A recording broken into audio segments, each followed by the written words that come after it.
c'est beaucoup plus convivial en tout cas d'avoir un chat actif avec lequel on peut échanger qu'un chat où il y a beaucoup de monde, certes, mais avec même pas un message un message par minute, quoi.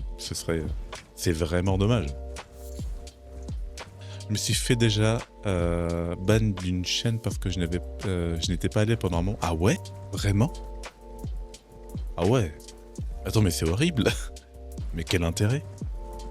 Surtout que, au final, le nombre de followers, bref, même si le nombre de followers ne veut rien dire pour un streamer, c'est quand même.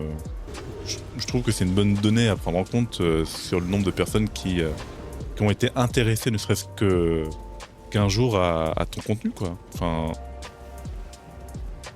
pour moi, c'est une donnée qui est pas négligeable, même si elle n'apporte rien du tout, surtout pour les annonceurs, quoi. Au final, on s'en fout.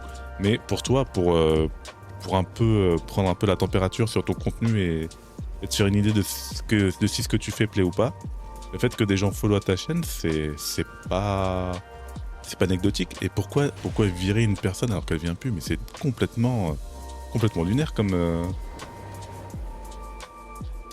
réaction. Un truc que j'arrive pas à comprendre, pourquoi ban des gens qui ne viennent pas pendant un certain temps. Les gens qui ont une vie IRL et surtout les gens suivent généralement plusieurs streamers, donc voilà. Mais oui, complètement. Si tu vires plus, c'est que tu vas chez d'autres streamers ou que tu ne peux plus accéder à Twitch. Un viewer qui viendrait